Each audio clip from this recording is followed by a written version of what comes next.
Today from Richmond Brothers, President, CEO, co-owner, and financial advisor, Matt Curfman. Hi, Matt. Hi, Bart. Happy New Year. Happy New Year. Good to see you. Thanks for having me. Yeah, and I want to just remind our viewers, it was 8 years ago, Matt Curfman convened a community meeting at Cascades Manor, and he unveiled his audacious idea of building, transforming the Jackson YMCA. And here we are 8 years later, and yesterday, construction actually began. It did. Thank you for bringing that up. I forgot that 8 years ago seems like a lifetime ago with the pandemic and everything.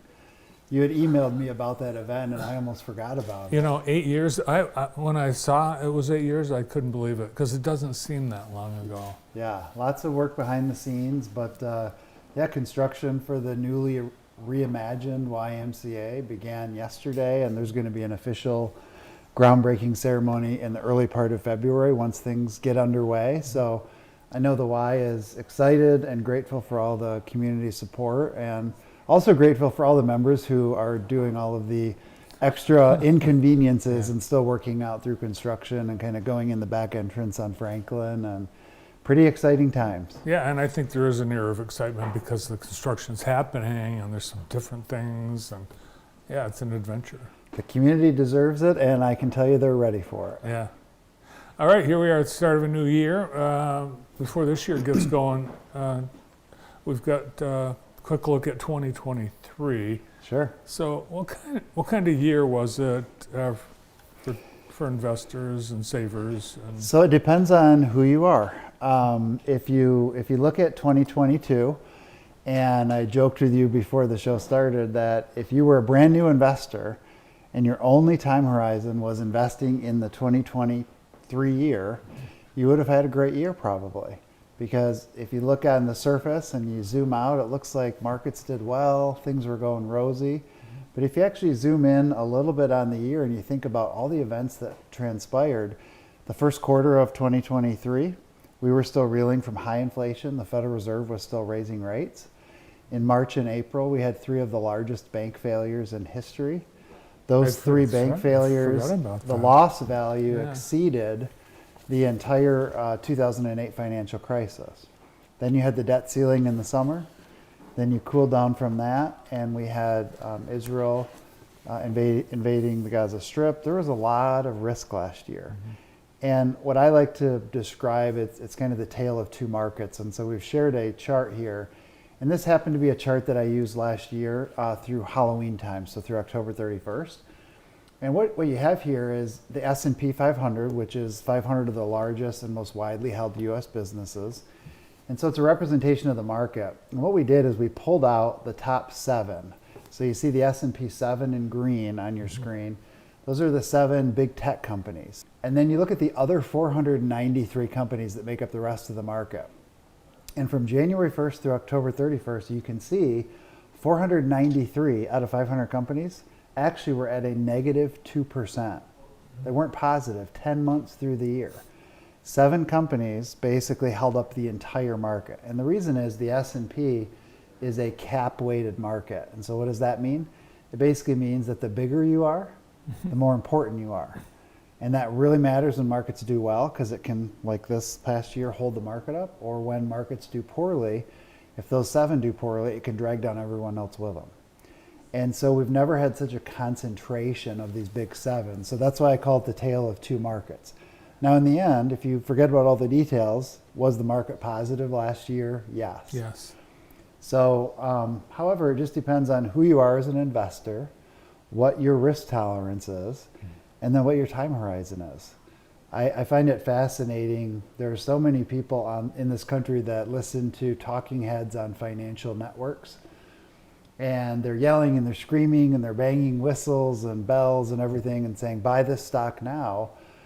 And you wonder, who are they talking to? Are they talking to a grandmother who's sitting at home, retired, living on Social Security? Are they talking to a hedge fund manager? Are they talking to a kid, a teenager who's just started investing? So the point is just know your own time horizon and know your own risk tolerance to determine should you have been all in on the market last year.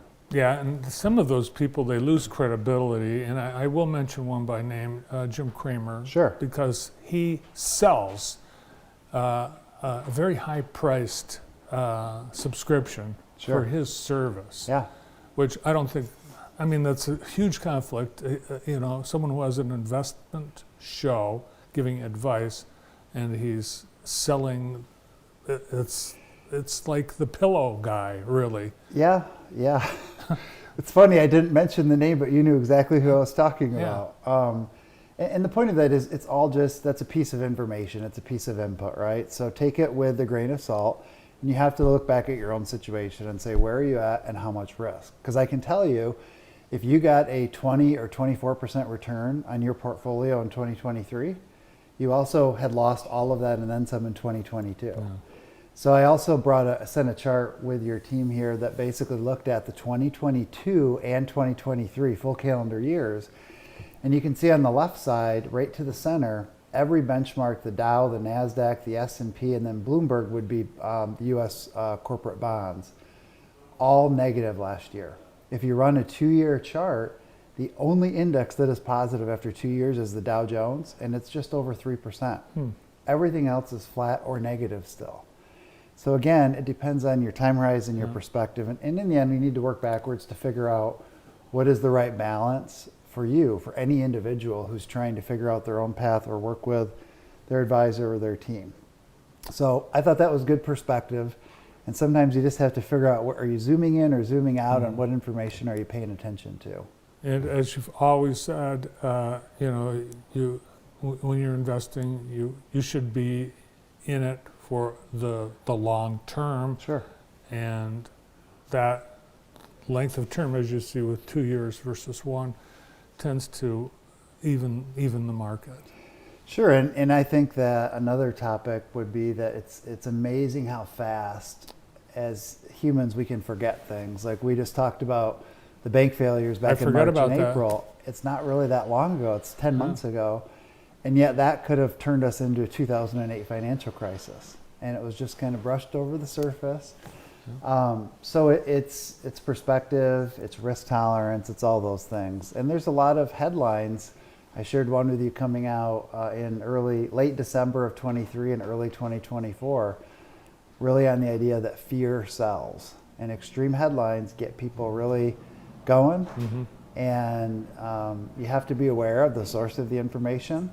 And is it true? And this is a very reputable source. If you look, U.S. Economist predicts that 2024 will bring the biggest crash of our lifetime. This was a headline in the last 2 to 3 weeks of December from Fox News. And so this is a highly followed source. And could this happen? Absolutely. Is it 100% likely to happen? Probably not.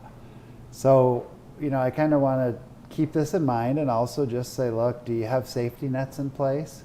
What is the plan you have based on your risk tolerance and your time horizon?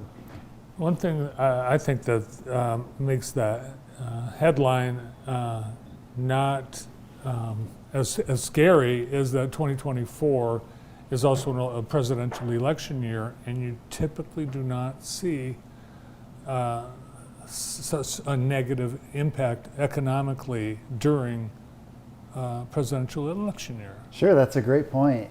We pulled some data from a couple of different resources going back to really the market's inception, and you look at every single presidential election year, regardless of who is running, regardless of which party is in the White House, regardless of all the politicking, 83% of the time in a presidential election year, markets have had a positive return. And so that's comforting. It's historical data, but you know, it's only going to be part of our year. Now, for all of the reasons people are interested in how the economy is doing and how the markets are doing, it's for individuals' future, in particular their retirement. Sure. And that's your business. You specialize in retirement. And today you have news about a new book that's just out. Well, thank you for bringing that up. I told Bart just before the show aired that I was successful in writing and getting a book published on a lot of these topics for Investors for Retirees. It came out in the fall of 2023, and it's on Amazon, but it's called FearLESS Retirement. And on your screen, you can see our website, richmondbrothers.com. We have, as early in publishing, we got a lot of physical copies of the book, and we also have PDF versions of it. So if any of your viewers, Bart, are interested, we are happy to send out PDF copies for free. And if they want to request, they have to obviously give us their address for us to send out. But we actually have a lot of physical copies of the book as well, and we're happy to share those within the community of your viewership. Well, I like what you are including about those who are living on Social Security benefits. Sure. Because there's a significant percentage of Americans, that's their only retirement income. Yeah. And I like that you're giving some attention to that, It's- to that population. And Social Security, even for those who are fortunate to have other resources in retirement, it's still a pretty big percentage of the fixed income piece in almost everyone's retirement. And Social Security, it was never intended to be a full retirement program by the federal government. Correct. You know, back in the early days when it came out, full retirement age was 65 and life expectancy was 70. And so over the years, obviously that's evolved. We're living longer, and so there's more people in the system, but people are living longer, so it needs more funds. So everyone asks, is it stable? Is it on solid footing? And the question is maybe. You know, right now, if rules don't change, it would effectively draw down by the year 2033 or 2034. The last major change was when they moved from full retirement age at 65 to 67 and phased it in over the year. Over many years, that actually added about 50 years, 50, to the whole Social Security system. Oh, really? So it is certainly possible It extended the solvency. it extended the solvency for greater than 50 years at the time they made that change. Wow. So if you just acknowledge and accept that people are living longer, that's probably going to be another adjustment they'll have to make at some point. Rather than 67 being full retirement age, maybe 68, 69, or 70 for younger generations. So that's just going to be a mathematical option that comes out at some point. Right. In Congress, they do like to kick the can down the road. So if they see that they are extending the life of the program by 50 years by raising retirement age by 2 years, it's going to happen again. And I'm sure there are studies out there that show the math. That was when they went from 65 to 67, but just to give some perspective, no one would have guessed that would have been such an astronomical change I'm to the surprised. solvency of Yeah, the whole that's system. amazing. So yeah, this book is out there. You guys have a link, and I told you I forgot to bring you an official signed copy, but I will get back on the program this year and bring you your book, Bart. I'll look forward to it. And then, well, last but not least, in August of this year, 2024, Richmond Brothers, our company, will actually have our 30-year anniversary. 30 years. Yep, Wow. 30 years. August of amazing. 1994 is when we opened our doors. Huh.